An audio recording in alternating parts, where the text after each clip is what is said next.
তিন ম্যাচের দুইটাতে জিতলেই এশিয়া কাপের ফাইনাল, আর সেই লক্ষ্যেই সুপার ফোরের প্রথম ম্যাচে বাংলাদেশ মুখোমুখি হতে যাচ্ছে শ্রীলঙ্কার, যেই লঙ্কানদের কাছে বাংলাদেশ গ্রুপ পর্বের ম্যাচে খুব বাজে রকমভাবে হেরেছে। সুতরাং বাংলাদেশের সামনে সুযোগ সেই বদলাটা নেওয়ার এবং ফাইনালের পথে এক পা বাড়ানোর।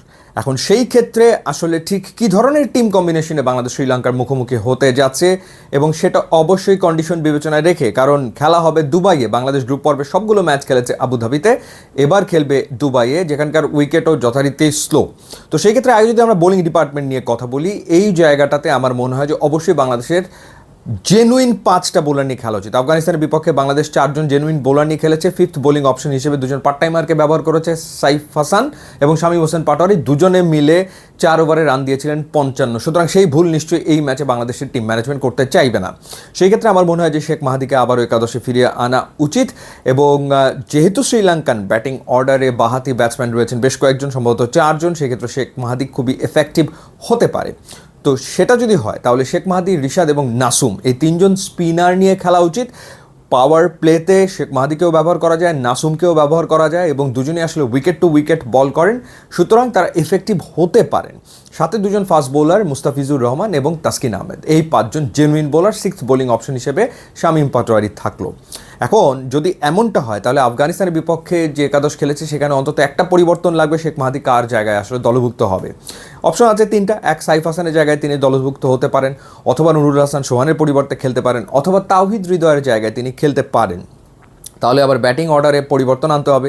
যদি সাইফ হাসান ড্রপড হন, সেই ক্ষেত্রে ওপেনিং করবে আসলে কে? সাইফ হাসানকে ওপেনিংয়ে ইউজ করা হয়েছিল ফ্রি লাইসেন্স দিয়ে, যে গো অ্যান্ড হিট, মারা শুরু করো প্রথম বল থেকে। ঠিক সেই দায়িত্বটা শেখ মাহাদিকেও দেওয়া যেতে পারে, অর্থাৎ ফ্রি লাইসেন্স ওপেনার হিসেবে শেখ মাহাদিও খেলতে পারে, অথবা লিটন কুমার দাস চলে আসতে পারে ওপেনিংয়ে, তিনি তানজিদ তামিমের সাথে ইনিংসের শুরুটা করতে পারেন। সো সেটা একটা অপশন হতে পারে। তাহলে ড্রপড হবেন সেই ক্ষেত্রে সাইফ হাসান।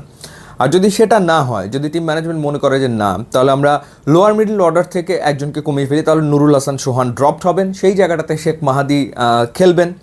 অথবা তাওহিদ হৃদয় ড্রপড হতে পারেন, তাওহিদ হৃদয় ড্রপড হলে সেই জায়গাটাতে চলে যাবেন নুরুল হাসান সোহান, কিংবা সাইফ হাসান ওখানে ব্যাট করবেন এবং শেখ মাহাদি দলভুক্ত হবেন।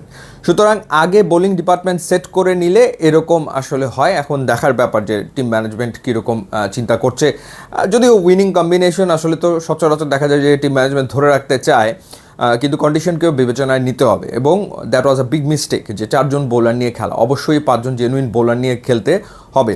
এবং অনেকেই আলোচনা করছে যে পারভেজ হোসেন ইমন এবং তানজিদ তামিম, তাদেরকে দিয়ে ইনিংস সূচনা করানো হবে কিনা। এখন শ্রীলঙ্কার বিপক্ষে যে অভিজ্ঞতা হয়েছিল যে প্রথম 2 ওভারই মেডেন উইকেট গেছে, প্রথম 2 ওভারে বাংলাদেশ কোনো রানই করতে পারেনি এবং 2টা উইকেট বাংলাদেশ হারিয়েছে। পরপর 2 ওভারে 2 ওপেনার আউট হয়ে গিয়েছিল। 4 ওভারে বাংলাদেশের রান ছিল 7। ওখানে তো বাংলাদেশ ম্যাচ হেরে গেছে। সুতরাং ওই ধরনের শুরু কোনোভাবেই কাম্য নয়। এখন সেই ক্ষেত্রে এটাও ম্যানেজমেন্ট হয়তো চিন্তা করছে যে নুয়ান তুষারা কিংবা চামিরার বল আসলে কিভাবে করে 2জন বাহাতি ওপেনার ফেস করবে, নাকি সেখানে right hand left hand combination ব্যবহার করা হবে। সো আমার মনে হয় যে হয়তো team management right hand left hand কম্বিনেশনের ওই জায়গাটাতে ভেবে এই ম্যাচেও হয়তো পারভেজ হোসেন ইমন এবং তানজিদ তামিমকে একসাথে খেলাবে না, ওখানে একজন রাইট হ্যান্ড ওপেনারকে ইউজ করবে। সেটা হতে পারে লিটন কুমার দাস, কিংবা ফ্রি লাইসেন্স ওপেনার হিসেবে সেই জায়গাটাতে শেখ মাহাদি খেলতে পারে। শ্রীলঙ্কার সাথে বাংলাদেশের জেতার খুবই ভালো সম্ভাবনা রয়েছে। আর একটা ব্যাপার হচ্ছে তাওহিদ হৃদয়ের খেলা বা না খেলাটা। মিডল ওভারে ওয়ানিন্দু হাসারাঙ্গাকে সামলাতে হবে, সেটা একটা বিরাট চ্যালেঞ্জ ডেফিনেটলি, কারণ তার গুগলি বাংলাদেশের ব্যাটাররা বুঝতে পারে না। সেটা আমরা দেখেছি গ্রুপ পর্বের ম্যাচেও, বাংলাদেশ উইকেট হারিয়েছে।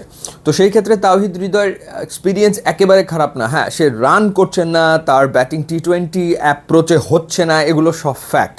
বাট বাই এনি চান্স যদি ওরকম আবারও একটা কলাপস হয়, 2-3টা উইকেট পড়ে যায়, সেই ক্ষেত্রে কিছুটা সময় উইকেটে কাটানোর জন্য বা ইনিংসটাকে মেরামত করার জন্য বা ধরে খেলার জন্য তাওহিদ হৃদয়ের প্রয়োজনীয়তা অনুভব করতে পারে টিম ম্যানেজমেন্ট। সুতরাং সেটাও আসলে হতে পারে।